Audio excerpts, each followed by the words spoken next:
Yes, people. So yesterday we started with the direct tax, that is paper number 7. So what we have done till now, just first we will revise that within 4-5 minutes, and after that we'll start with the today's lecture. So in the yesterday lecture, we started with first part. We discussed that direct tax and international taxation. There is 100 marks paper. Out of 100 marks, 70 marks is from income tax law. We have to discuss the income tax law, not only income tax act. Income tax law comprise of the income tax rules, notification, circular, case laws and all. That is income tax law. So 70 marks is income tax law and 30 marks is international taxation. We already discussed yesterday what we are going to study in this particular 8 topics. After that, we started with out of 100 marks, your 30 marks will be the MCQs, multiple choice questions, A, B, C, D. You have to select one option, and 70 marks will be your descriptive. But guys, in that 70 marks, there will be total 6 questions of the 14 marks each.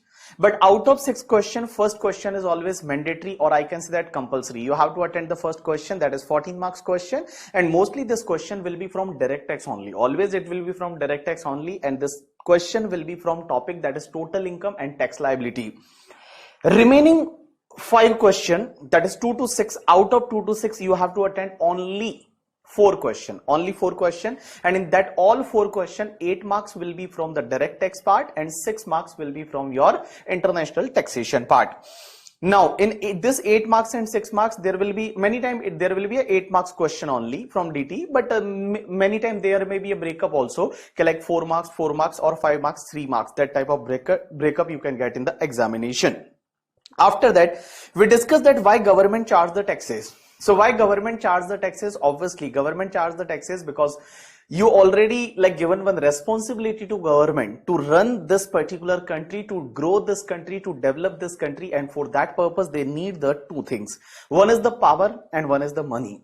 So power is given in the Constitution of India. If you check Constitution of India, so in Constitution of India, in 7th schedule, there is one article, that is article number 246, and in that article there are 3 lists. One is the union list, one is the state list, and one is the concurrent list. So in the union list, there is a entry number 82, and entry number 82 gives the power to our parliament, that is central government, to make law on the tax on the income other than agriculture income. So on agriculture income, there is no tax. Agriculture income, state government can charge the tax. That power is with the state government, that is given by the entry number 46 in the state list. After that, money. Sir, from where government will get the money? So there are 3 sources. First is government owned business, like railway, LIC, and like Indian Oil Corporation, BPCL, and all type of the government businesses. Second is they will ask from the people in the form of the taxes, and third is the loan. Taxes, there are 2 type of the taxes. One is the direct tax, one is the indirect tax. Direct tax is a tax basically which is directly collected by government from the person who is liable to pay the tax. Suppose my income tax will be collected from me only by the government, that is called direct tax. But indirect tax is basically indirectly collected from the person. That is called your indirect taxes. Normally indirect taxes recovery is very easy because person don't know about that he is paying the tax, but he actually pay the tax. So indirect tax recovery is easy as compared to the direct tax, but direct tax obviously hurt here. So that's why direct tax recovery is difficult. After that, we started the income tax law. Sir, what will be the part of income tax law? So guys, in income tax law you have to study. One is the Income Tax Act 1961. Income Tax Act 1961 is basically Virat Kohli of the Indian team, that is like captain of this particular law. In income tax law, everything is given, like tax liability, how to calculate, procedure of assessment, as well as how to determine your total income and all, that is given in the Income Tax Act. And to support Income Tax Act, there are income tax rules. Rules is only for rules is basically to support the act. So rules, there is a valuation of perquisite rules, as well as the all forms is given in the rules, like ITR form and all, that is given in the rules. After that, Finance Act. Every year finance minister present one bill in the parliament along with the budget, that is called finance bill. So finance bill first present in the parliament, after that it is discussed in the parliament, and after that parliament will pass that finance bill, and after that whenever president will sign that particular bill, then it will be known as the act. So for your examination, Finance Act 2021 is applicable. For your examination, Finance Act 2021 is applicable. Now this Finance Act is like this finance bill was presented by Nirmala Sitharaman as on 1st Feb 2021 and signed by our president on 28 March 2021. So on 28 March 2021 it became the act. Earlier it was bill, and on 28 March 2021 it became the act. Now circular and notification. Now, what is the meaning of circular and notification? To clarify something, like CBDT has the power that CBDT can issue the circular. That is called circular. Now, circular is not binding to the assessee. It is binding to the department, as well as it is not binding to courts also. It is only binding to the department. It is not binding to the assessee. But if any circular is favorable for the assessee, in that case, assessee can opt that circular. But notification is issued to give the effect of any amendment. Now, notification is binding to all, means it is binding to assessee as well as it is binding to the department. So notification is binding to all. Now next part is a Supreme Court and High Court judgment. So Supreme Court and High Court judgment, guys, Supreme Court judgment is a law of land. If there is any Supreme Court judgment, you have to follow that. It is applicable to whole India. It is a law of land. But question is that can Supreme Court judgment can also be override or not? Answer is yes. Supreme Court judgment can be override if there is an amendment in the law. Yesterday we already discussed one case law, that is Vodafone case law, and in Vodafone case law our lawmaker made the amendment in Income Tax Act, and through that amendment they override the Supreme Court judgment also. Now question is that sir, High Court judgment is binding or applicable? Answer is High Court judgment is applicable or binding only for that particular state. Madras High Court judgment is binding to the Tamil Nadu state, as well as the Kerala High Court judgment, suppose, that is binding to the Kerala state, or Bombay High Court judgment is binding to the Maharashtra state. So jurisdictional area, in that particular jurisdictional area, that High Court judgment is basically binding. Now next part is a charge of income tax, charging section. Now this section says that income tax is charged for every assessment year on the every person defined in section 2 clause 31 for the income earned in the previous year, and it is charged at the rate prescribed in the Finance Act. So in Finance Act rate is given, at that that rate that income tax is charged. Now question is that what is the meaning of the assessment year and previous year? So in simple word, previous year is a year in which you earn the income. So previous year is a year in which you earn the income, that is called your previous year, and assessment year is a year in which you are going to pay the tax or you are going to file the return, that is called your assessment year. So for your examination, your previous year is 21-22, means whatever income you earn in 21-22, you are going to pay the tax in the assessment year 22-23. Now assessment year is always of the 12 month, but previous year can be less than 12 month also. In a case when new businesses are started, if any new businesses are started or any like new profession is set up or new source of income is came into the power in that particular year, in that case that previous year will be started from the date on which new business is started or new profession is set up till the 31st March 2000, whatever, like till the 31st March, that previous year will be the less than 12 month also. Now next part is a person. Sir, here there are 7 person. Person are 7, means 7 person. They define the 7 person. Now the 7 person is like treated as this 7 person are required to pay the income tax. In charging section, they says that income tax charge on the person. So there are 7 person. First is the individual. Individual, HUF, AOP, BOI, artificial juridical person. After that, your partnership firm include LLP and the company and local authority. So there are 7 person. Now question is that what is meaning of assessee? So assessee means there are 3 parts. First is if any person required to pay any tax or any sum under Income Tax Act, that person is called as assessee. Now it include also, like suppose you are not required to pay any tax, but suppose if any assessment proceeding is started, any proceeding against you is started for the assess your income or any other person income or your losses or any other person losses, or suppose if there is a case of refund, in that case you will also be treated as the assessee. Or suppose if any assessee is a deemed assessee under Income Tax Act. In Income Tax Act it is written that certain person are treated as deemed assessee. For an example, for trustees are treated as deemed assessee. For the trust, if trustees are treated as deemed assessee, in that case that will be also treated as the assessee. One more point says that suppose if there is any assessee in default. Assessee in default means if any person made any default, and in Income Tax Act it is written that that person will be treated as assessee in default, then assessee in default is also treated as the assessee. Example is Vodafone. Vodafone not deducted the TDS, in that case Vodafone treated as assessee in default, so Vodafone is treated as assessee. Or suppose if you receive any demand demand notice and you have not paid that demand within 30 days, then you will be treated as assessee in default. So wherever it is written that assessee in default, that person will also be treated as assessee. After that, normally whatever income you earn in previous year, it is going to be taxed in the assessment year. Means like whatever next year, in next year you have to file the return, and in next year you are going to pay the taxes and all. But guys, there are 5 cases. In that cases, in 5 cases, you have to pay tax in the previous year itself. Means you earn the income in the previous year and you have to pay the tax in the previous year itself. You have to file the return in the previous year itself. First is any ship owned by the non-resident. If ship came to the Indian port and now they are living from the Indian port, then there is a one section 172. 172 says that master or captain of that ship, he has to file the return at that time only, in the previous year itself, and he has to pay some taxes and all that we will discuss in the PGBP topic. And after that only we will allow that ship to leave the Indian port. That is section 172.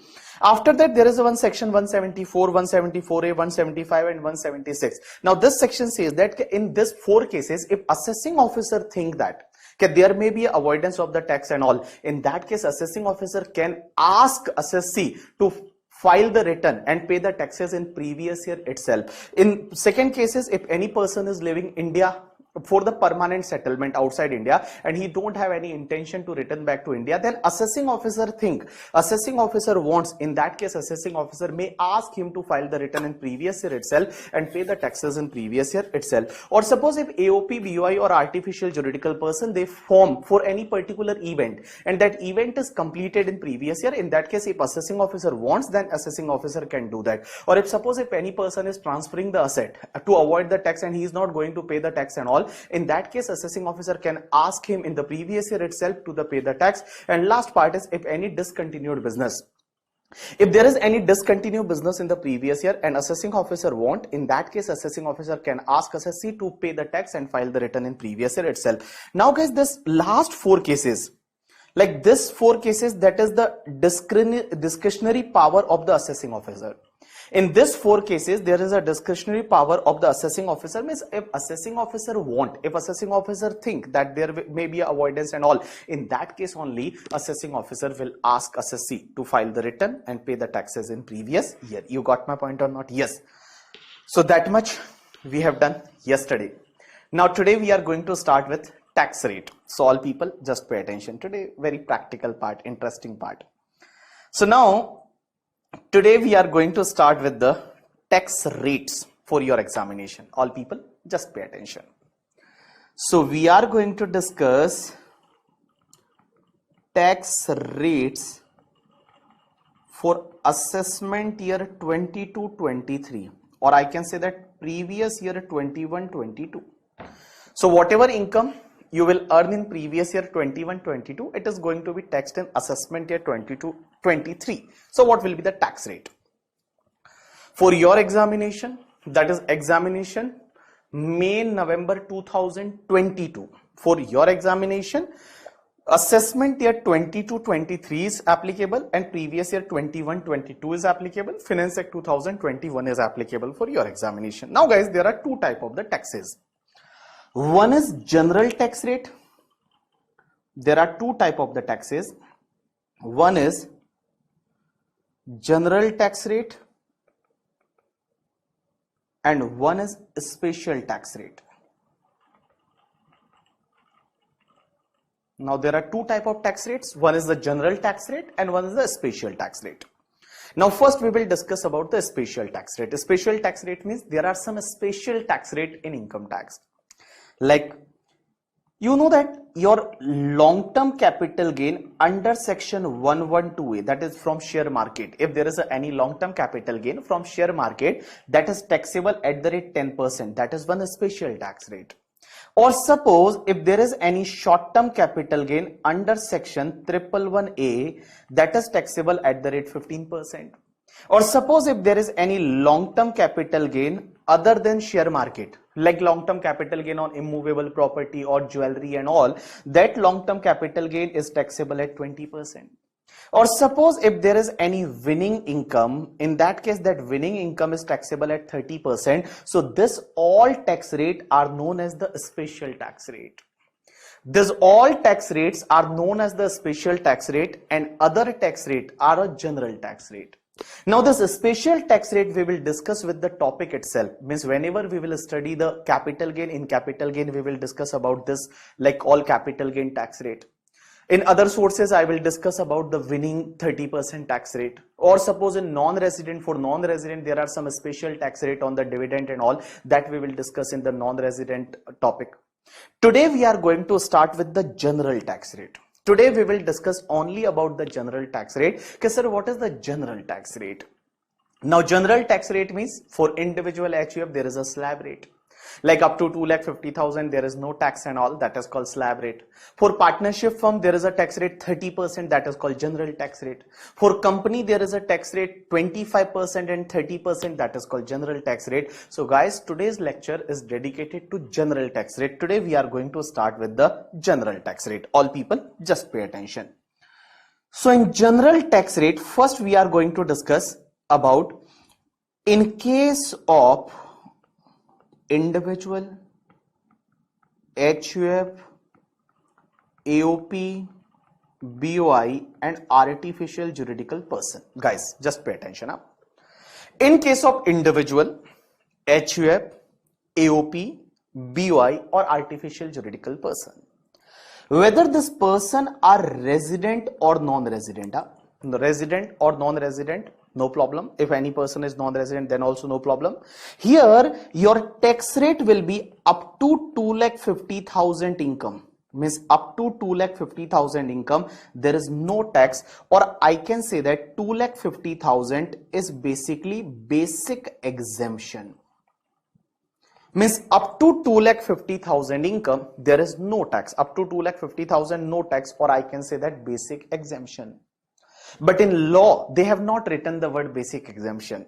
In Income Tax Act, they have written as maximum amount not chargeable to tax. MANCT. That is maximum amount which is not chargeable to tax. So maximum amount not chargeable to tax is a basic exemption. So here basic exemption is 2,50,000, means up to 2,50,000 there is no tax. Now 2,50,000 is your total income. 2,50,000 is your total income. Now what is the meaning of total income? So total income, or I can say that net taxable income. You know that first we calculate the 5 head of income. So whatever total of 5 head, that is known as the GTI. I can say that the gross total income. Now from gross total income we reduce the deduction under chapter 6A, that ATC and all, ATC, ATD, ATG and all. So whatever after reducing the deduction, that net amount, that is called your total income, or I can say that net taxable income. That remaining amount is your total income or net taxable income. So guys, on your net taxable income up to 2,50,000 there is no tax, because tax is calculated on net taxable income. So up to 2,50,000 there is basic exemption, no tax. Now whatever income more than 2,50,000 up to 5 lakh, there is a tax rate of 5%.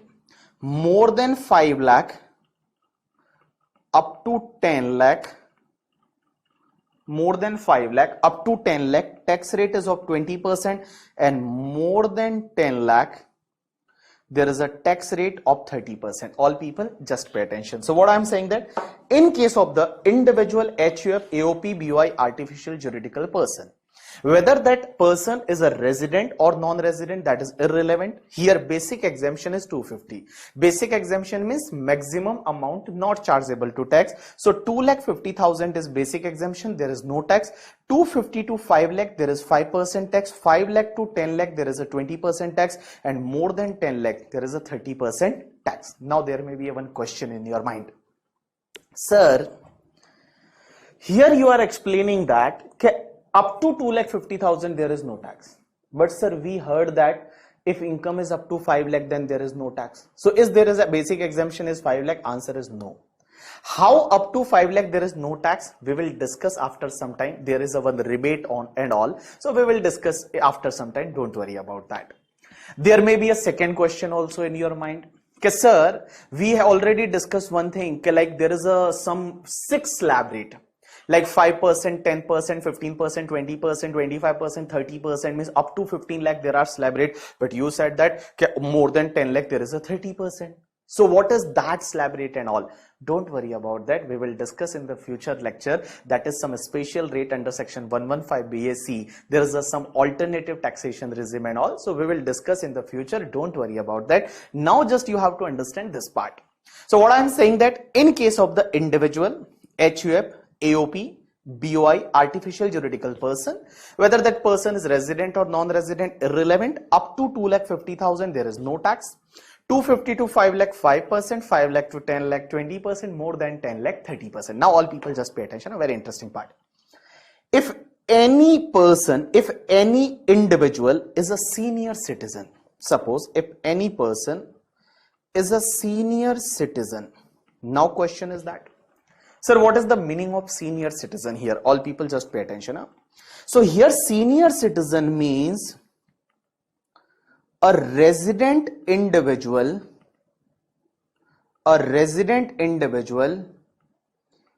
age 60 years or more in previous year. What I am saying that senior citizen. Here senior citizen means resident individual age 60 years or more in previous year. That person is called senior citizen. Now just pay attention, a very interesting part. So for senior citizen, your basic exemption is 3 lakh. Means up to 3 lakh, there is no tax.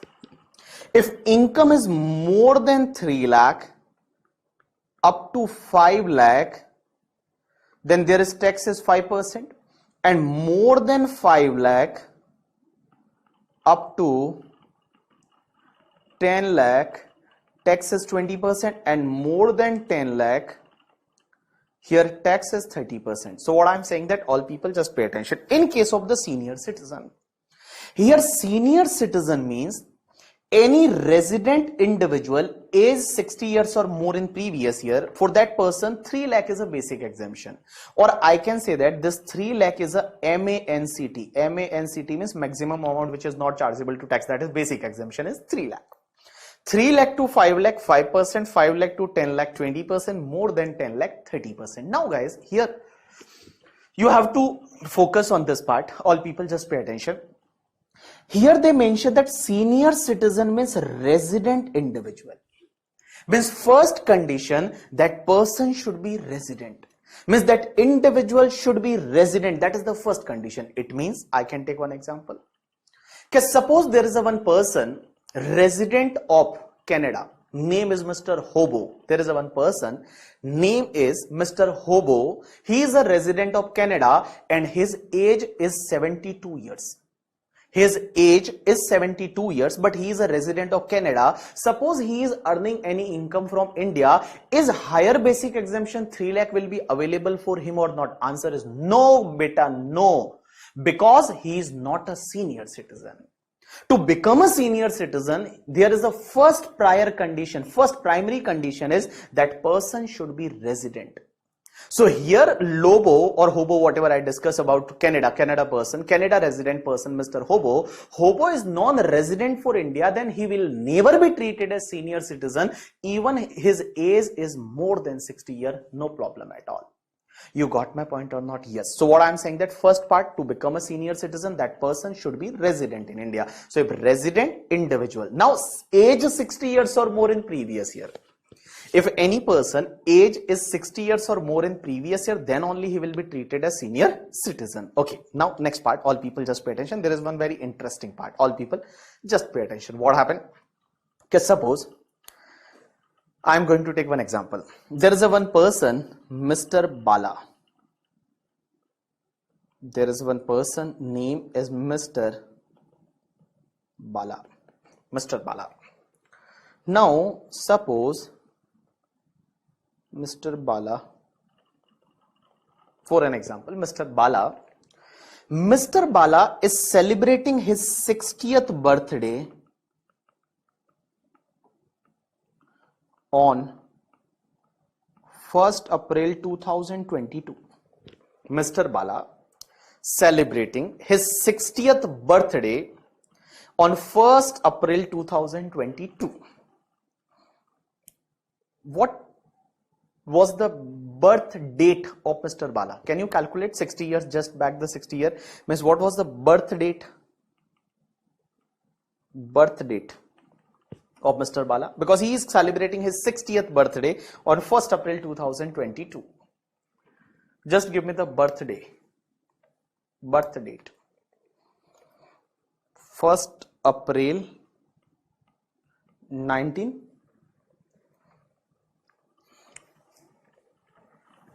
First April 19. Just you have to calculate 60 year back yaar.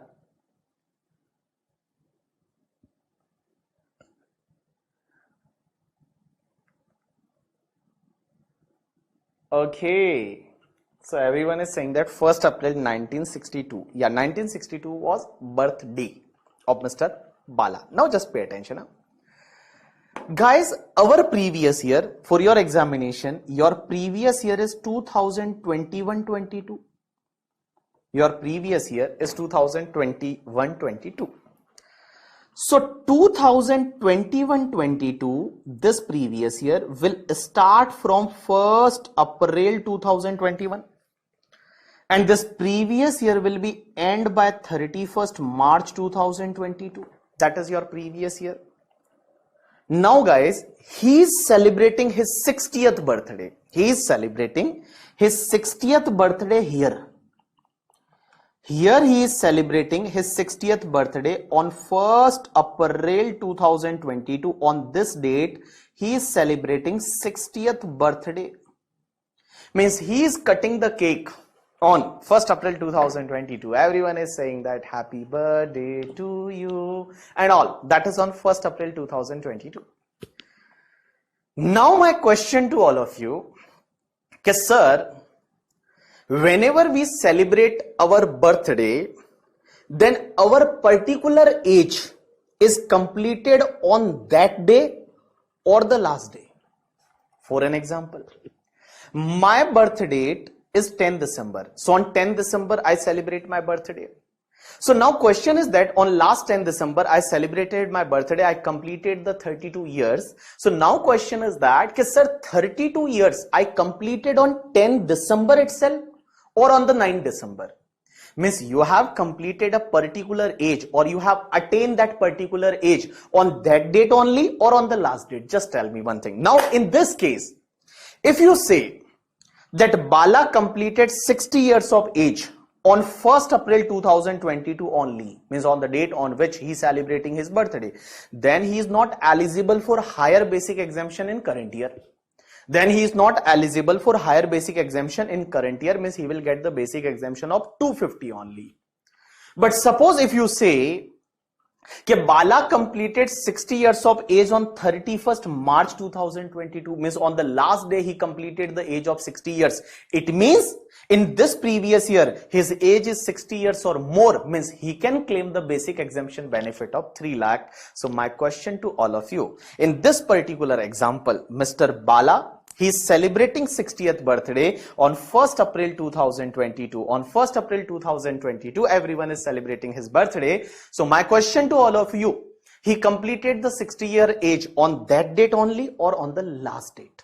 In simple word, my question to all of you is he is eligible for basic exemption benefit in the current year, that is previous year 21-22, is 2,50,000 or 3 lakh? That is my question to you. 2,50,000 or 3 lakh? Just tell me. 2,50,000 or 3 lakh? Just tell me.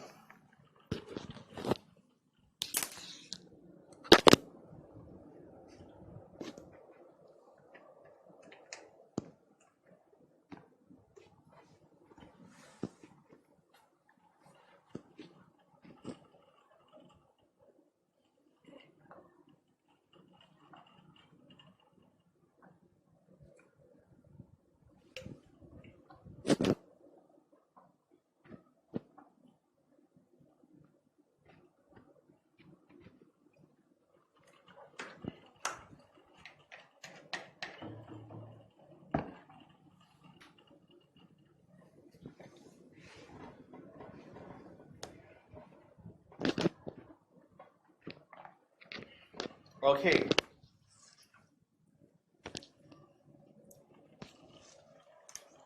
So basically some people are saying that 3 lakh and some people 2,50,000. So here 70% people are with 3 lakh and 30% people with 2,50,000. Now guys, you know that this particular matter went till Supreme Court. Now Supreme Court given one judgment and Supreme Court says that whenever you calculate particular period like year, 1 year, 2 year, 3 year, then normally whenever we calculate a period, just for an example, suppose if something is a start from 15, suppose something is start from 15 July 2021, then 1 year will be completed by 14 July 2022 because 1 year period will be completed by 14 July 2022. So here they are saying that in case of the age, whenever you celebrate your birthday, you completed the particular age on the last date only. You completed the particular age on the last date only. Means on the last date you completed the particular age. It means I celebrated my 32nd birthday on 10 December 2020, but guys, I completed my 32-year age on the 9th December only. That is the clarification by the Supreme Court, and after that our CBDT also issued one clarification or circular. CBDT issued one circular and CBDT clarify that don't worry about that. If you are celebrating your 60th birthday on 1st April 2022, then also it is presumed that you have completed your 60 years age on 31st March 2022 and you can claim the basic exemption benefit of the 3 lakh in previous year 21-22. So in simple word, whatever your birth date, just on the last date you completed the particular age. So in this particular example, you celebrating birthday on this date, but you completed 60 years age on 31st March 2022 and you can claim the higher basic exemption benefit in current year. You got my point or not? Yes. So now next part. All people pay attention. So what we have discussed till now, in case of individual HUF, AOP, BOI, artificial juridical person, resident or non-resident, your 2,50,000 is basic exemption, means up to 250 there is no tax. 250 to 5 lakh 5%, 5 lakh to 10 lakh 20%, more than 10 lakh 30%. Now in case of the senior citizen, senior citizen means resident individual, age 60 years or more in previous year, age 60 years or more in previous year, up to 3 lakh is basic exemption, 3 lakh to 5 lakh 5%, 5 lakh to 10 lakh 20%, more than 10 lakh 30%. Now next part is in case of super senior citizen, just pay attention. In case of super senior citizen. Now super senior citizen means any resident individual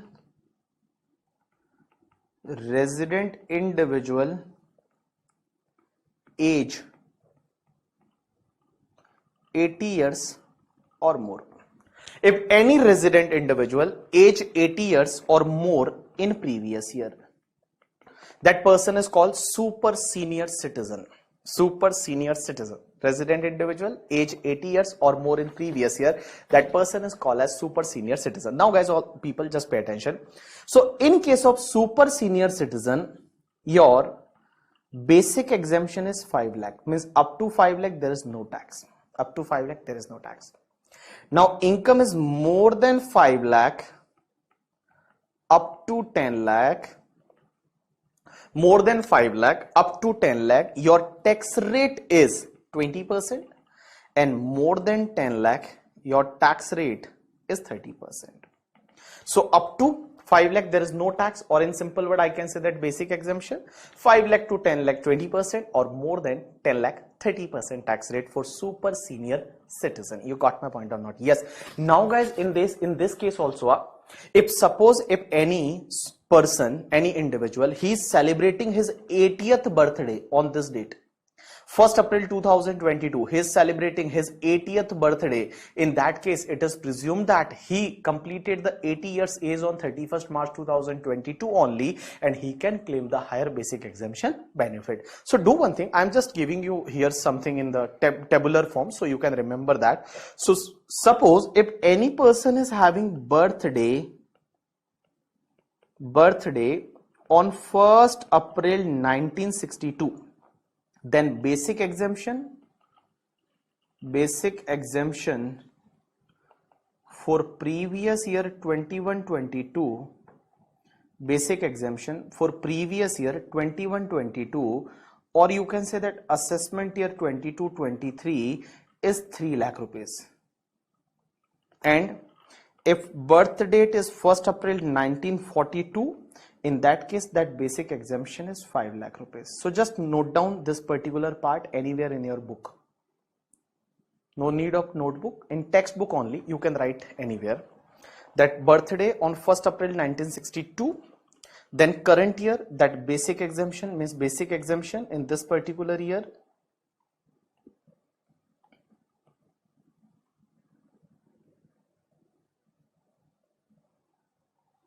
$3 lakh. And here it's 5 lakh. Just note down.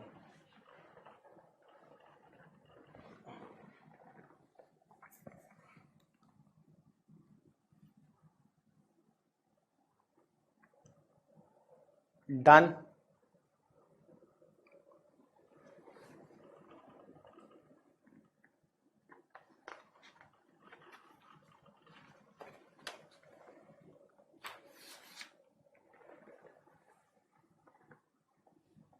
Yes, people. So what we have done till now, just pay attention. Just we are going to revise whatever we have done till now. We completed the tax rate of individual HUF, AOP, BOI, artificial juridical person. So in case of individual HUF, AOP, BOI, artificial juridical person, resident or non-resident, up to 2,50,000, there is no tax. 250 to 5 lakh, 5%, 5 to 10 lakh, 20%, more than 10 lakh, 30%.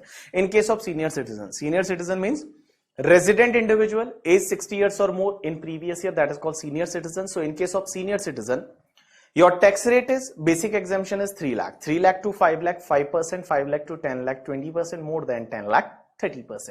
After that, in case of super senior citizen, basic exemption is 5 lakh. There is no tax till 5 lakh, 5 lakh to 10 lakh, 20%, more than 10 lakh, 30%. Now next part, all people just pay attention. Now, there is one concept related to surcharge. Means obviously tax is applicable. We understood the tax. Okay, what is the tax rate? General tax rate. Now guys, here surcharge is also applicable. Means whatever tax you calculated, on that tax you have to add the surcharge. But surcharge is not applicable for you or me. Surcharge is applicable only to the rich people. If any person is earning income more than 50 lakh rupees in a year, then only surcharge is applicable. So all people just pay attention. Whatever tax you calculated, on that tax you have to add the surcharge. Now guys, in case of the individual HUF, AOP, BOI, artificial juridical person, surcharge is applicable only if your total income, or for total income I can write the net taxable income also, total income, or I can say that the net taxable income NTI is more than 50 lakhs up to 1 crore, then surcharge is applicable at the rate 10%. What I am saying that, suppose if your total income or net taxable income that is more than 50 lakh up to 1 crore, then surcharge is applicable at the rate 10%. If your total income is more than 1 crore but up to 2 crore, then surcharge is applicable at the rate 15%. If your total income more than 2 crore up to 5 crore, then surcharge is applicable at the rate 25%. And if your total income is more than 5 crore, then surcharge is applicable at the rate 37%. Means 37% surcharge is applicable. So surcharge is applicable only for rich people. Obviously you are earning more, then you have to pay to the government also more. So that's why they introduced the surcharge concept. So surcharge is applicable if your total income or net taxable income is more than 50 lakh. If it is more than 50 lakh up to 1 crore, surcharge is applicable at the rate 10%. If it is more than 1 crore up to 2 crore, surcharge is applicable at the rate 15%. If it is more than 2 crore up to 5 crore, surcharge is applicable at the rate 25%, and more than 5 crore, then surcharge applicable at the rate 37%. Now guys, you know that this two surcharge, this 25% and 37%, this two surcharge are introduced by your Nirmala Sitharaman ji. Nirmala Sitharaman ji from your city only. So Nirmala Sitharaman ji introduced this two surcharge, 25% and 37%. Earlier surcharge was so simple, okay, if your income is more than 50 lakh, surcharge at the rate 10%. And if it is more than 1 crore, surcharge was 15%. But Nirmala Sitharaman ji is saying that when you are earning more income, is more than 2 crore, then you have to pay the surcharge at the rate 25% on tax, and more than 5 crore, then surcharge at the rate 37%. Now guys, if any person is earning more than 5 crore, then what will be the tax rate? You know that effective tax rate, his tax rate is 30%. Now surcharge is 37%, so plus 37%, it comes to the 41.1%, and there will be a health and education cess also. So there is a 4% health and education cess, it comes to the 42.744%. So 42.744%, in simple word, I can say that the 43% is the income tax. So if any person is earning more than 5 crore rupees, you have to pay the 43% income tax to the government, and remaining 43% you have to pay. So remaining 57% will be your income you can spend somewhere, and you have to pay the GST also on that. So guys, practically there are lots of tax in India, but that is only for the person who earn income more than 5 crore. Now there may be one question. Okay, sir, why Nirmala Sitharaman ji here increase this surcharge limit? Nirmala Sitharaman ji can create one slab also. Like that is very simple to create the slab. Okay, just create the slab. Okay, more than 10 lakh up to 1 crore, there is a 30%, more than 1 crore, there is a 40%, something like that. Nirmala Sitharaman ji may create the slab also. Then why Nirmala Sitharaman ji here increase the surcharge rate instead of creating an additional slab at higher tax rate? Because there is also one reason behind that. What happened? You know that whatever income tax collected by central government, income tax is collected by central government, but central government has to give some portion to the state government. Means every state government, central government has to give some portion to the state government. So whatever income tax collected from the Tamil Nadu, out of that income tax, central government will give certain portion or certain cut or certain portion to the Tamil Nadu government, because income tax they have to share, because there is some rule and all. So central government has to share income tax. But guys, surcharge is not going to share. Surcharge will be the revenue of the central government. So whatever Modi government, Nirmala Sitharaman ji, they will enjoy the surcharge amount. They will not give portion of surcharge to the state government. But if they increase the tax rate, in that case, income tax they have to share with the state governments and all. But surcharge, there is no need to share with the state governments. That's why our Nirmala Sitharaman ji are so intelligent. So she increased the percentage of the surcharge instead of new slab rate. You got my point or not? Yes. All people, just pay attention. One more point. Now guys, whenever you will add the surcharge, so on tax you have to add the surcharge, and after surcharge you have to add health and education cess also. Means whatever your tax, on tax plus you have to add the surcharge, and whatever total amount, on that total amount you have to add the health and education cess at the rate 4%, and it is mandatory. Means even your income is 6 lakh or 7 lakh or 8 lakh, whatever, you have to pay the health and education cess at the rate 4% to the central government. Now question is that why cess? What is the use of cess? So basically what happened, whatever income tax collected by central government now, that income tax they can use at anywhere. Like income tax they can divert it to the military expenses also, or health expenses, education, any other civil aviation expenditure and all. But whatever cess is collected for particular purpose or for particular object.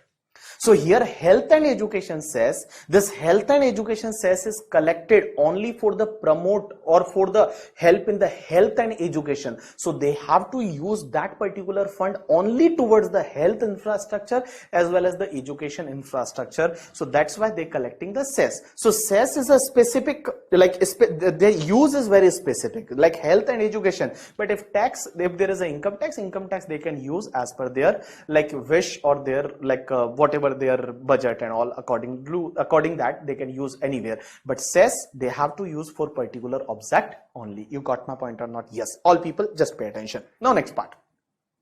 So what we have discussed till now: tax rate for the individual HUF, AOP, BOI, artificial juridical person, surcharge rate.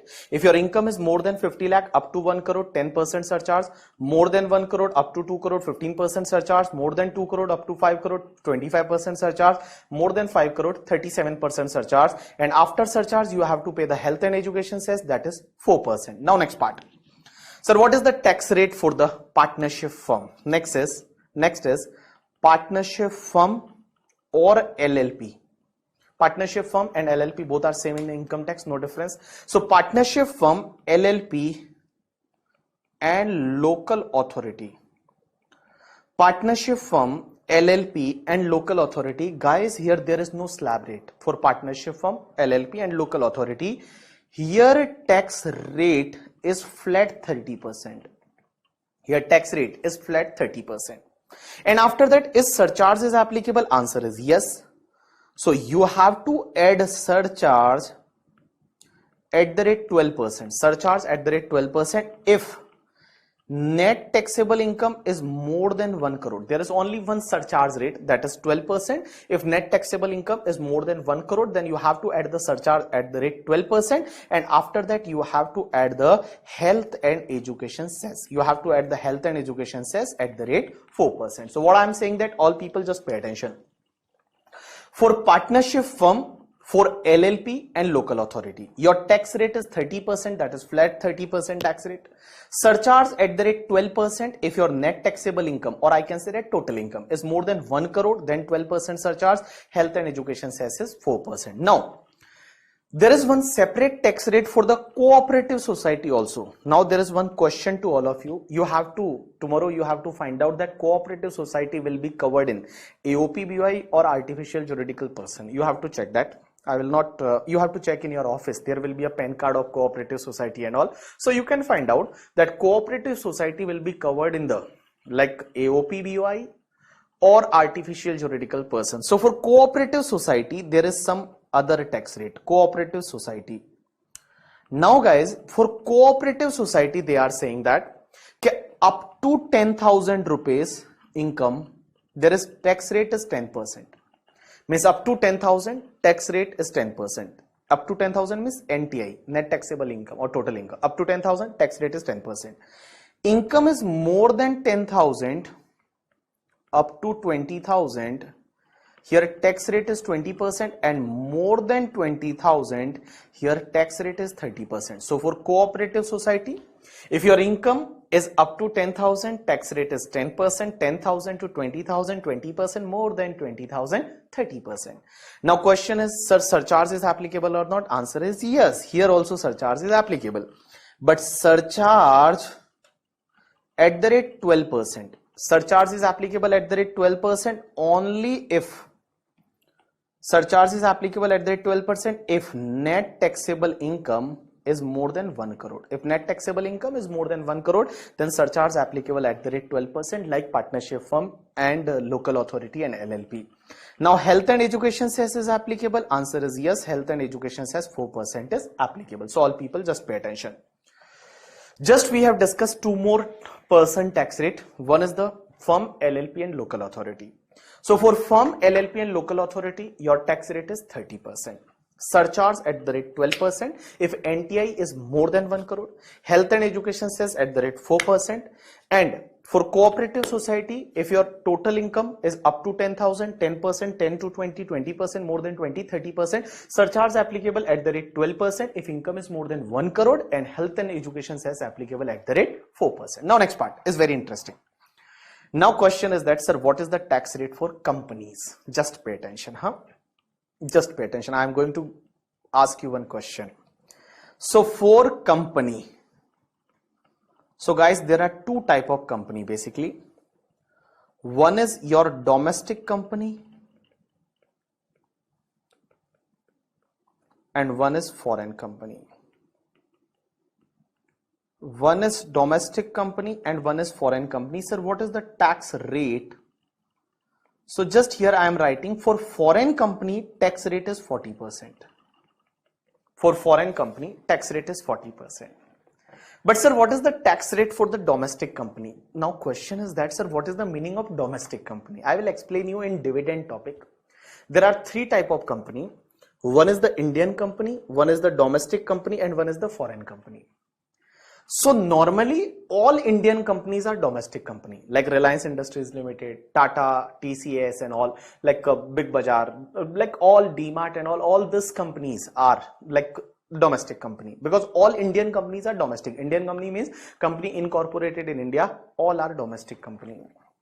But guys, foreign company can also be treated as domestic if they satisfied certain condition. There are some condition, means they have to like conduct the AGM in the India, they have to maintain the share register in the India, they have to declare dividend in India and all. So there are certain conditions and all. So if that conditions is satisfied, then foreign company may also covered under the domestic company. But for now, as of now, you have to just understand that Indian companies are domestic company and other company are foreign company. Foreign company means incorporated outside India and domestic company means incorporated in India. Means just you have to remember that Indian companies are all treated as domestic company. Now all people just pay attention. So what is the tax rate? So here for domestic company, lawmaker says that if any domestic company's turnover or gross receipt for previous year 1920, what I am saying that turnover or gross receipt for previous year 1920, now you are calculating tax for the previous year 21-22, but they are saying that turnover for previous year 1920 is up to 400 crore. If turnover for previous year 1920 is up to 400 crore, in that case tax rate for that domestic company is 25%. Otherwise tax rate for that domestic company is a 30%. What I am saying that all people just pay attention. A very interesting part. Sir, for company, what is the tax rate? So for foreign company, flat 40% is tax rate. But for domestic company, you have to check the two things. If that domestic company turnover or gross receipt, but for which year? Previous year 1920 turnover. You have to check the previous year 1920 turnover. If previous year 1920 turnover is up to 400 crore, then tax rate is 25%. And otherwise, if it is not covered in part A, in that case tax rate is 30%. Now my question to all of you. Guys, here you are calculating tax for previous year 21-22. Here you are calculating tax for the previous year 21-22. Then why Nirmala Sitharaman ji is asking you to check the turnover for previous year 1920? Can you give me the reason? You are calculating tax for current year. That is, our current year is previous year 21-22. You are calculating tax for the 21-22. Why Nirmala Sitharaman ji is saying that you have to check the turnover for previous year 1920? Can you tell me what is the reason behind that?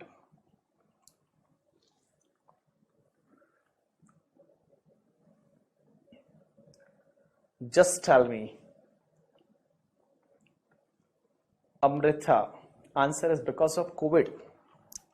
Because in 2021 and 21-22 there is a COVID. So is it like that?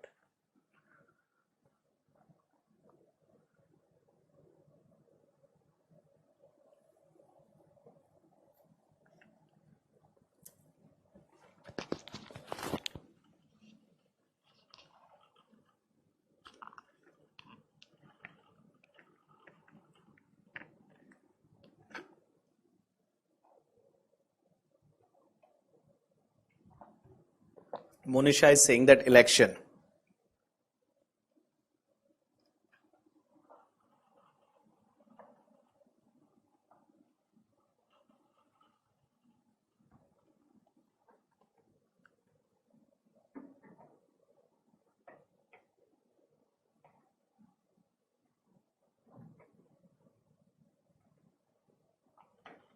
What is the reason behind that?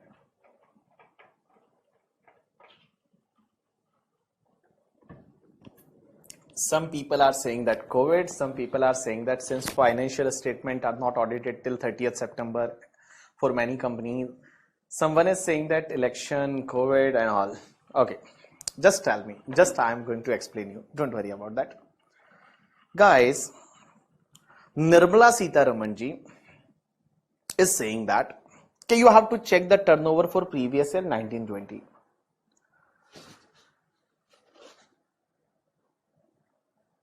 Vijay, no. Okay. Now, why 1920? Just pay attention. What happened? Now, guys, you are calculating tax for previous year 21-22.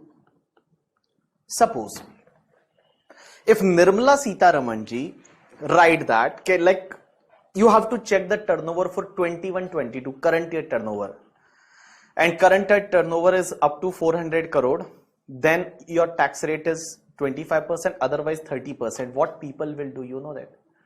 People will manipulate the turnover. People will set the turnover up to 400 crore. Suppose if any company's turnover is 415 crore, they will show as a sales return and all.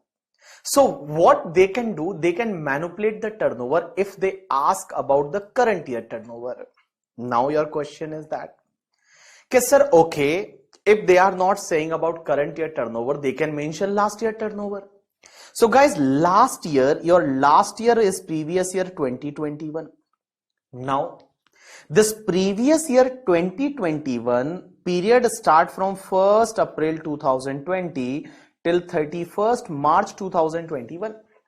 Now, you know that this particular budget was presented by Nirmala Sitharaman ji on the 1st Feb 2021. And suppose if Nirmala Sitharaman ji announced that if your turnover for previous year 2021 is up to 400 crore, in that case your tax rate is 25%. What people will do? You know that people have 2 months. Here people have 2 months to manipulate the turnover. They can manipulate the turnover, they can decrease the turnover, they can reduce their turnover up to 400 crore to take the benefit of 25%. That's why here Nirmala Sitharaman ji says that you have to check the turnover of previous year 1920, because 1920 turnover you cannot change on 1st Feb 2021. On 1st Feb 2021, you cannot change the turnover for previous year 1920. That's why Nirmala Sitharaman ji here mentioned that okay, turnover for previous year 1920 is up to 400 crore. In that case, your tax rate is 25%. Otherwise, your tax rate is 30%. Now, there is one more question to all of you. Sir, suppose if any company is newly incorporated, means newly incorporated company, means company incorporated in previous year 2021 or previous year 21-22, means company was not in existence in previous year 1920. My question to all of you, what will be the tax rate? 25% or 30%? If company was not in existence in that year, company incorporated in 2021 or 21-22, what will be the tax rate? Tell me.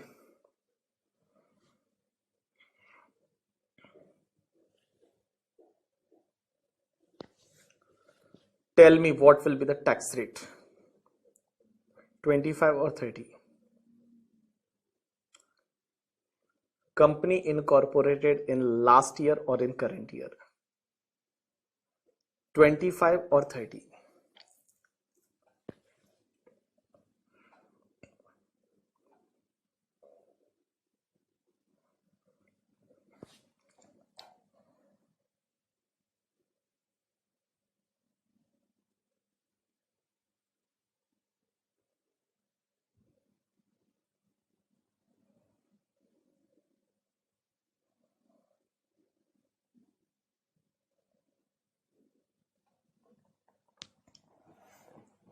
Jayashree is saying that we will check the 2021 turnover. No. There's no need to check 2021 turnover.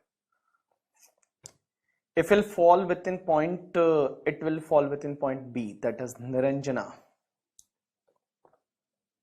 many time your surname, or that I like many time I will call by your surname or father name, because whatever name displayed, just I will read that name only. Okay, so many people are saying that 25% here, Meghna 25%, Shruti 25%, like Amrita 25%, Tushar 30%, Niranjana 30%. So what is the right answer in that case? What you have done in your office? In your office, because for whatever written now you will file, you have to check the turnover for previous year 18-19. So what you have done in your office? Okay, so guys, in the practical life, there are some, this is the disputable point. There are two group of people. Some people are saying that since company was not in existence in previous year in 1920, so we can assume that company's turnover is nil. So company will get the benefit of 25%. That is one type of the people, or one set of the people. But other set of the people are saying that since law is very clear that company should be in that year, like for company's turnover for 1920 should be up to 400 crore. So when company was not in 1920, so company has to pay tax at the rate 30%. Now I already discussed with my 2 or 3 friends, they are working with good firm and they filed the return of various companies. They said that we have to pay the tax at the rate 30%. But there may be an alternative view. People may argue on this 25% also for newly incorporated company. But guys, what about the ICAI? Is ICAI already given any question on that? Answer is yes. 1 year ago, they made one question, that is MCQ.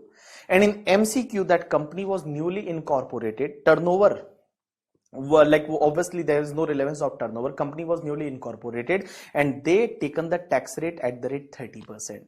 So if any question asked in the examination about that, company is newly incorporated, 1920 company was not there, and like they obviously you should not check the turnover in that case. In that case, your like answer should be 30%. You have to go with the 30% because ICAI given one MCQ, and in that MCQ they mention that here tax rate should be 30%. But in the practical life, there may be a dispute, there may be an alternative view, no problem at all. But suppose if there is a descriptive answer in examination, then obviously you have to write the alternate answer also. Okay, as per the like other view, there may be a like if you take the rigid interpretation of law, in that case there will be a 30%. But suppose if you like take the liberal interpretation, in that case there will be a 25%.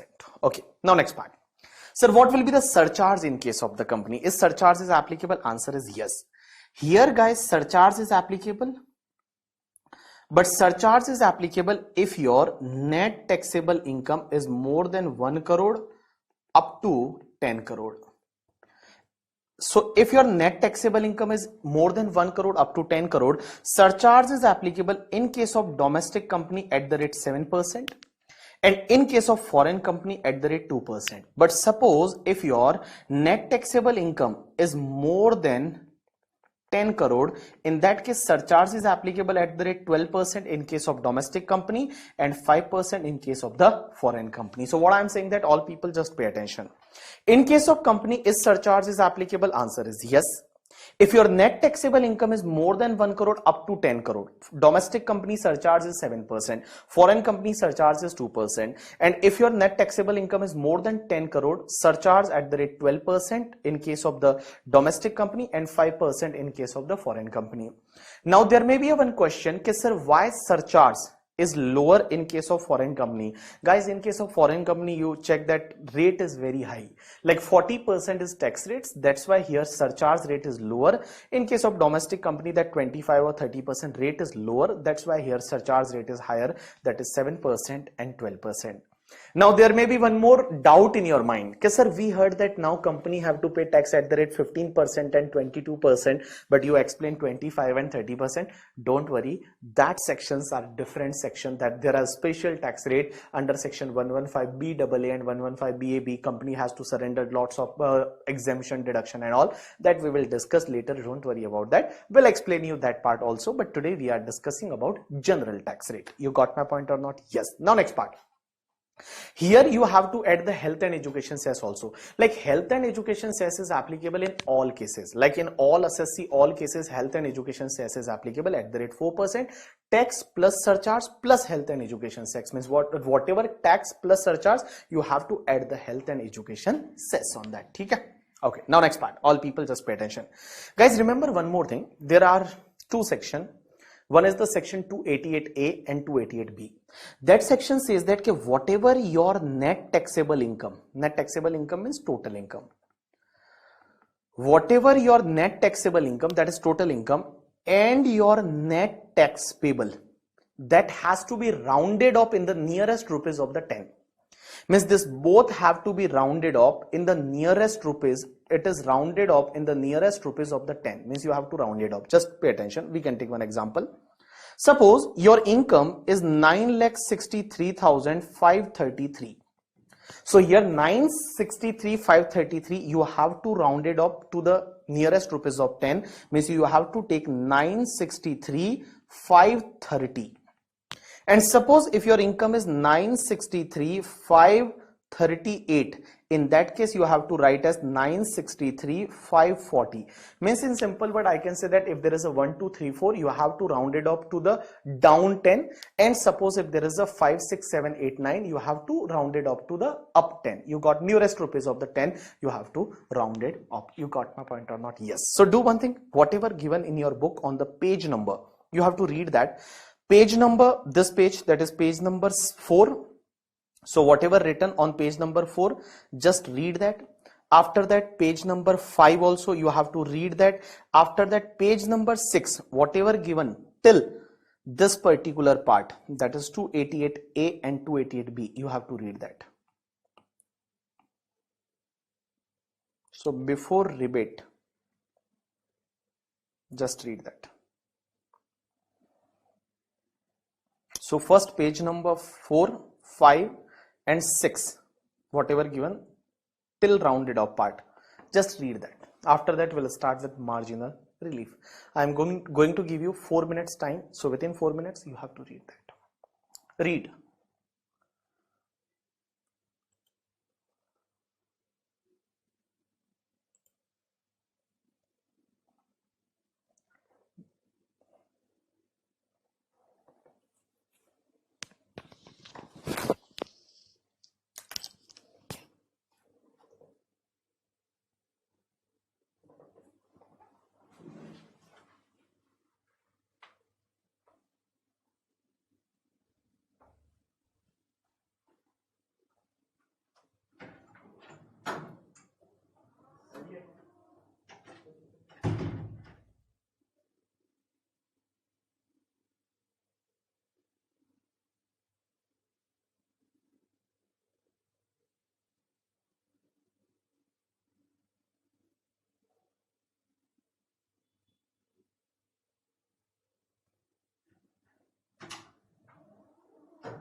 Yes, people, done. Okay, done, sir, done.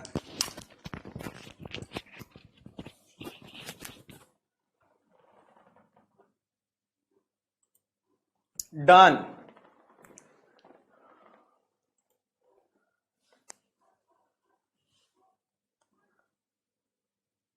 Monisha, rounding of part. Yes, I can show.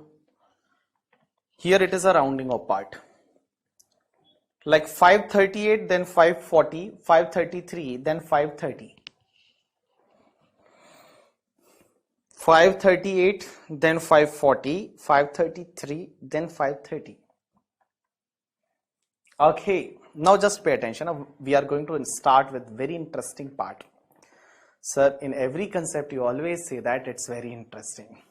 Okay, so now we are going to start with one very interesting part, that is marginal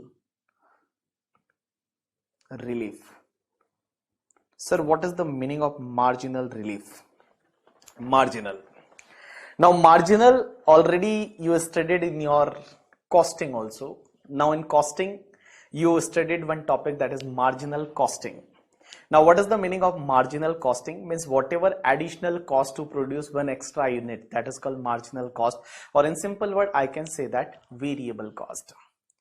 In your CPT also you studied economics, and in economics there was one concept is related to marginal utility. And in marginal utility, you know that if you eat one apple, then what will be your satisfaction level? After that again you will eat the apple and all. That is all marginal utility.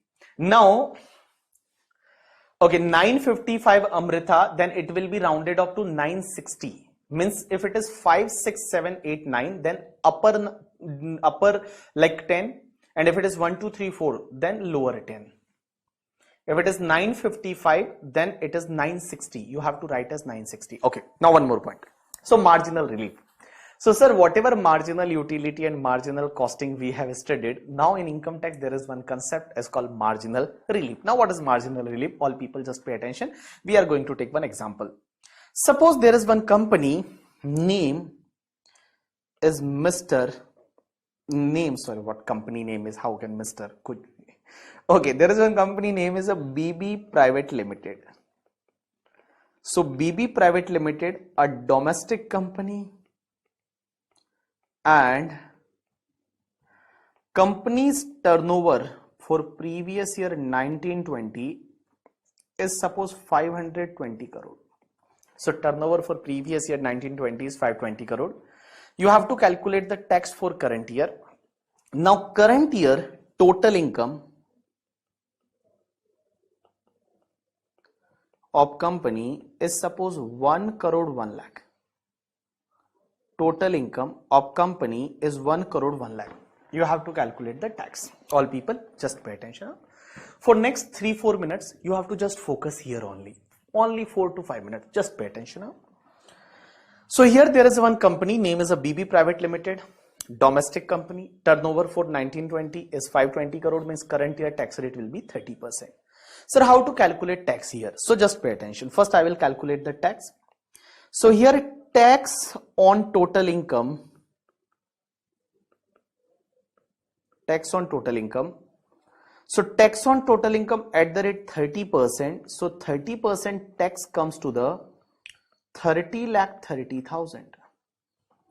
So 30,30,000 is your tax amount. Now, sir, is surcharge is applicable or not? Since company income is more than 1 crore, surcharge is applicable? Answer is yes.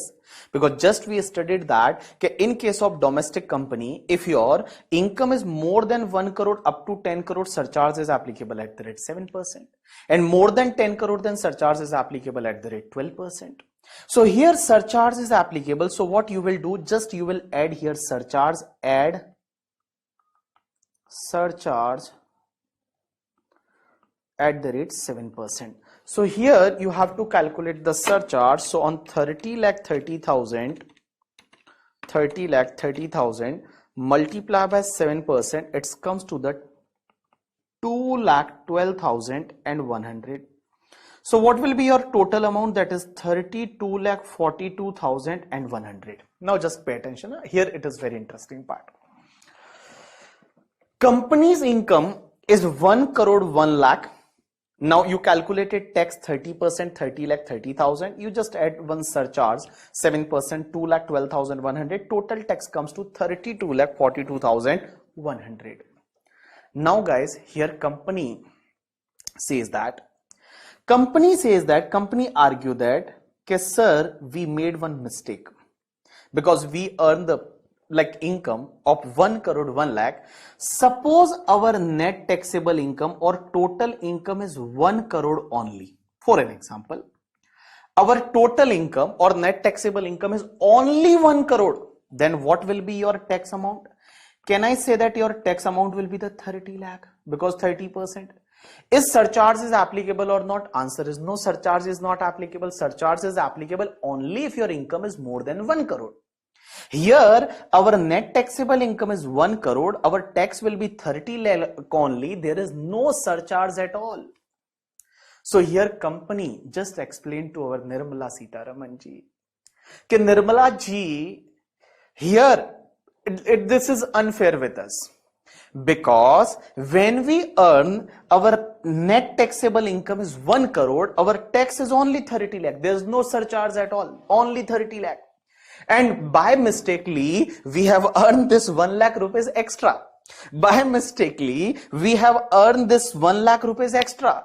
And due to 1 lakh rupees, our tax is 32 lakh 42,100. This is not fair with us now.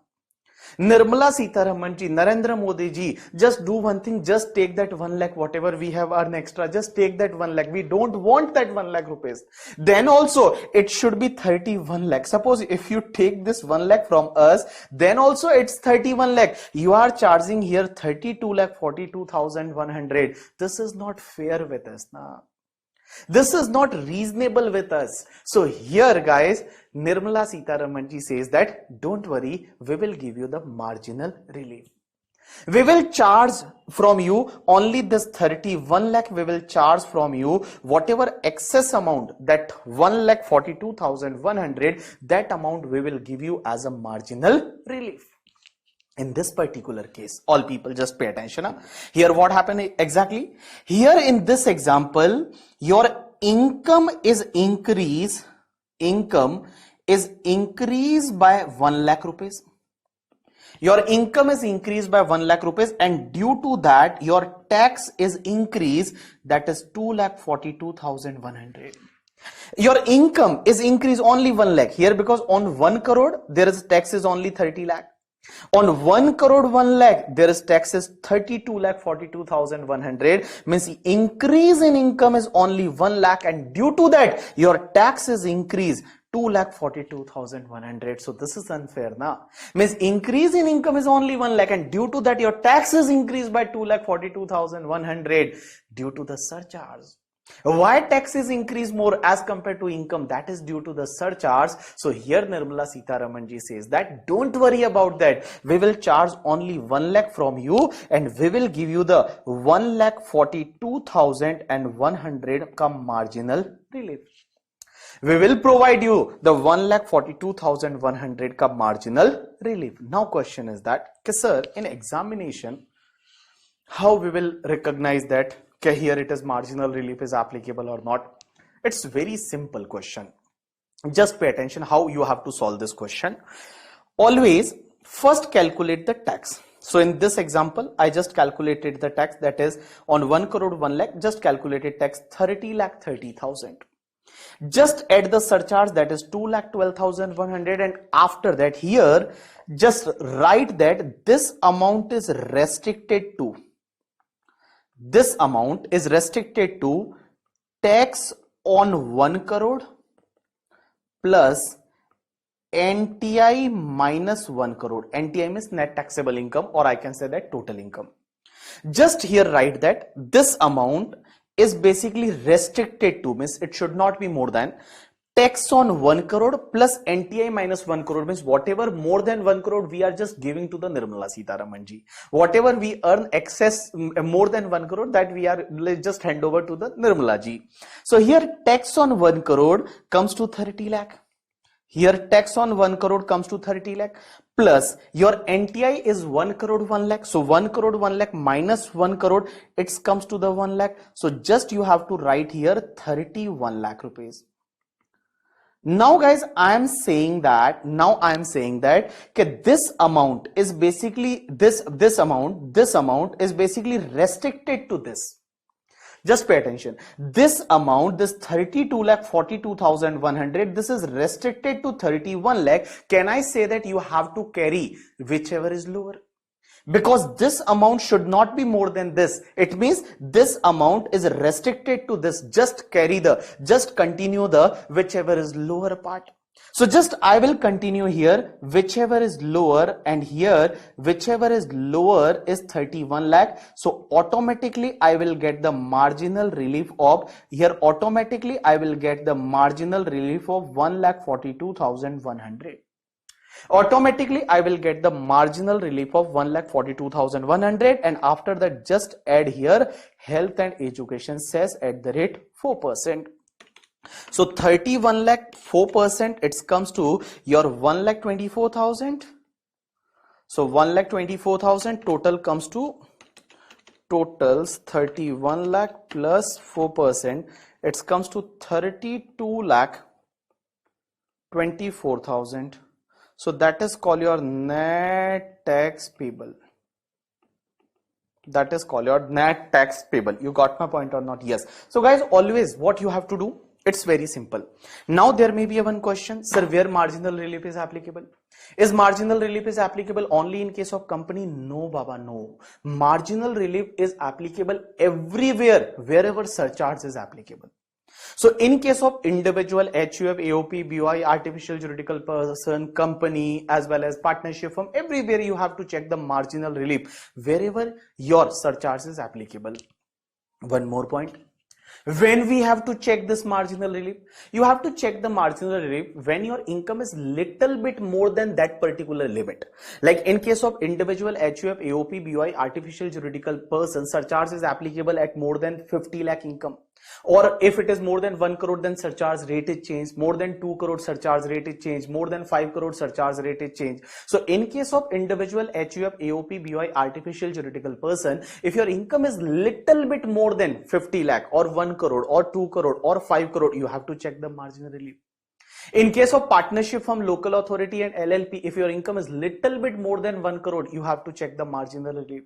In case of company, if your income is little bit more than 1 crore or 10 crore, you have to check the marginal relief, because on 10 crore, surcharge rate will change. You got my point or not? Yes. Now question is that, because sir, suppose for any company, they directly give the, suppose for same example, suppose total income, same example, net taxable income is 1 crore 20 lakh. Then sir, is we have to check the marginal relief? Answer is no, because it is more than like 1 crore, like in excess of 1 crore, there is a 20 lakh. So there is no need to check. But if you check, then also there is no problem at all. Sir, what will be the tax liabilities? So on tax at the rate 30%. So 1 crore 20 lakh multiply by 30%, it comes to 36 lakh. 36 lakh. Now add the surcharge. So here surcharge is 7%, so it comes to 2,52,000. 2,52,000 total comes to 38,52,000. Now guys, your tax is 38,52,000. Now you are saying that you are claiming that, okay, sir, suppose our income is 1 crore, then your tax will be 30 lakh. Okay, no problem. Now give excess income to Nirmala Sitharaman ji. What is your excess income over 1 crore? So here excess income is 20 lakh. So here you have to pay the 50 lakh.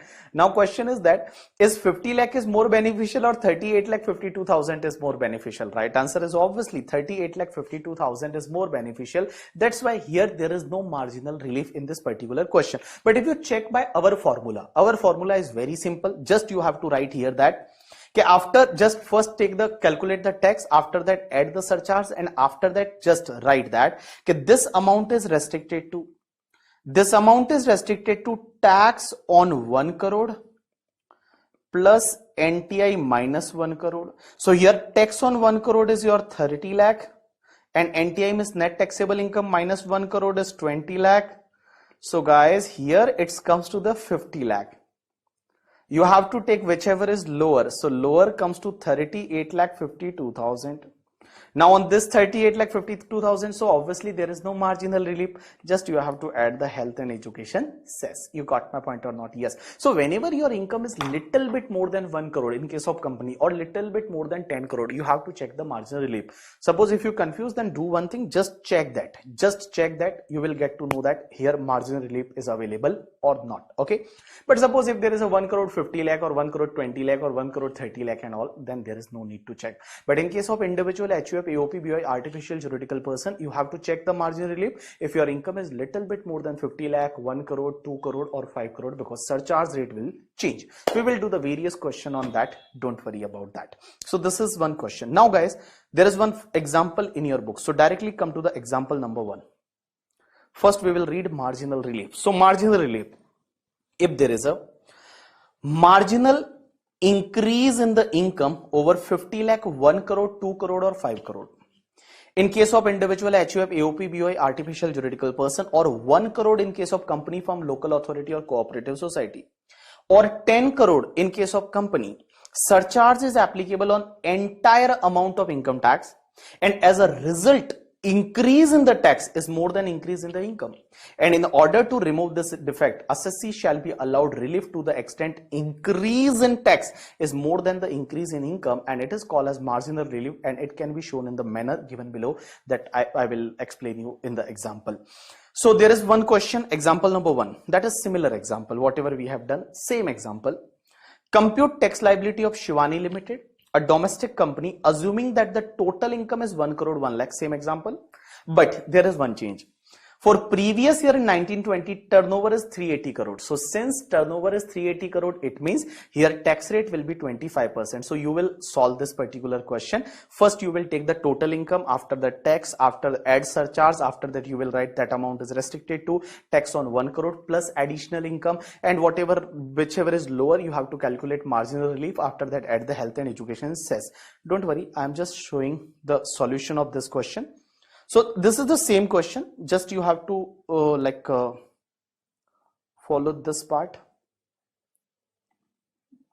You have to just show this part.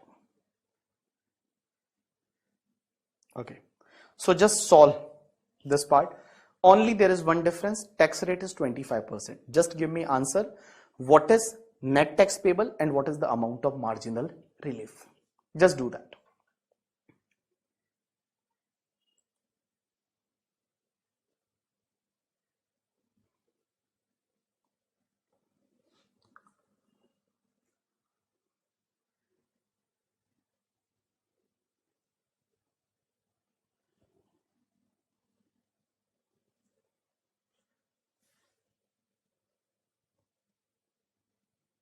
Just do that.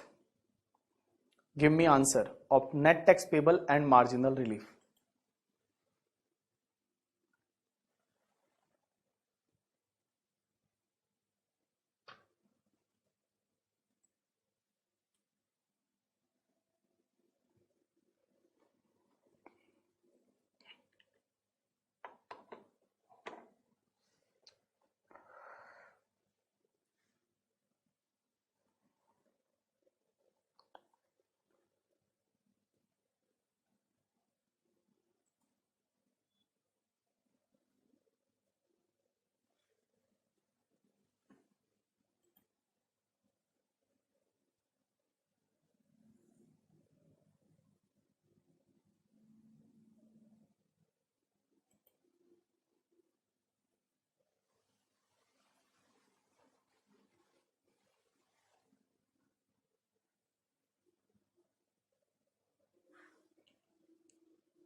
Done?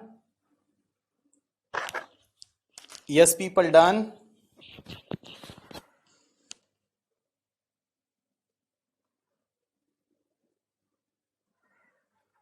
For Niranjana, like network issue was there, but I request you, can you check that particular part after your lecture? Morning you will get this lecture, so that particular explanation part you can check, because what happened, this lecture will be going to record also, and it will be like available in pen drive, and also that a student will feel like there is a repetition and all. That's why I'm not going to explain you again, but I request you, please check this part in morning whenever this lecture will available.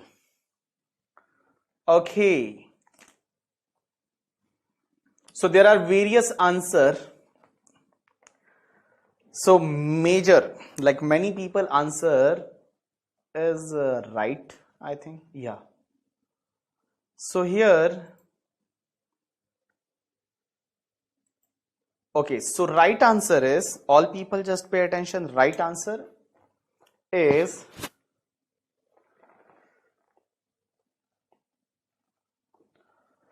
marginal relief is 1,01,750. 101,750, that is right answer. And your net tax payable is 2704,000. 2704,000.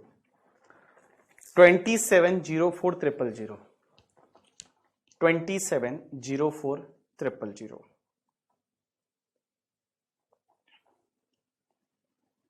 So anyone have any doubt? Vijay, why your answer is different? 2809,820. Just check again now. Vijay, just check your answer again.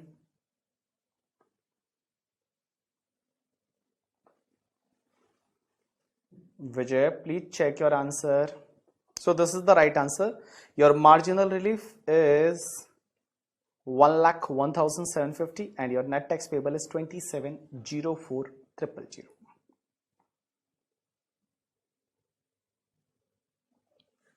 Mr. Vijay, you got your answer or not? Vijay, in South, there are two Vijay actors, na?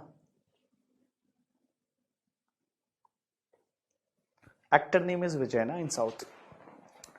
That one is that Vijay, you know that Vathi coming, right? Vathi coming. That is Vijay only, na?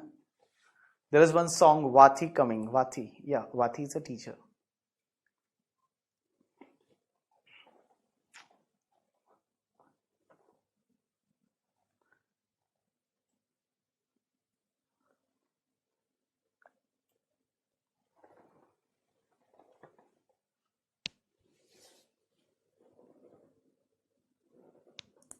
Yes, done. Okay, so now, oh, Vijay Devarkonda, Vijay Talapati, Vijay Setupati. Oh, there are three Vijay. Oh, it's my bad. But I like that actor. You know that one actor that he threw banana and he killed the people, and there is one video related to his exercise. His Andhra video, there is one actor. Amazing actor, like his acting is, there is a heart transplant also, you know that, through that he like make that heart, and after that he throw, and directly that fitted in the body, that heart transplant video. You heard know about that? He is my favorite actor.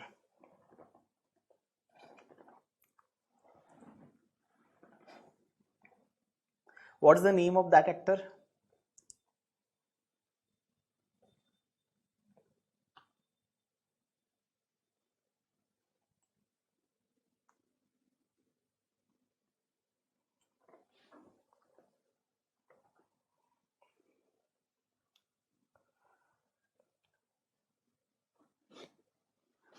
Yeah, Sampurnesh Babu. Sampurnesh Babu, I think. His name is a Sampurnesh Babu, actor name. Yeah, I got. Okay, so now you have the break for 10 minutes. After 10 minutes, we will start with the next part in the marginal relief only. There are various examples. Total, there are 6-7 examples. So today we will do that example. So you have break, but suppose you don't have anything to like in break, then you can check the example number 2 also. If you want to check the example number 2, then just try to do example number 2 in your break. That is example number 2. Domestic company, total income is 10 crore 1,80,000. Guys, whenever you will calculate the here on 10 crore 1,80,000, that time you will write that this amount is restricted to tax on 10 crore plus NTI minus 10 crore. Tax on 10 crore plus NTI minus 10 crore. You got my point or not? Yes. Okay, so just take the break for 10 minutes. After that, we will start with next. That is question number 2. But you have to try the question number 2 first.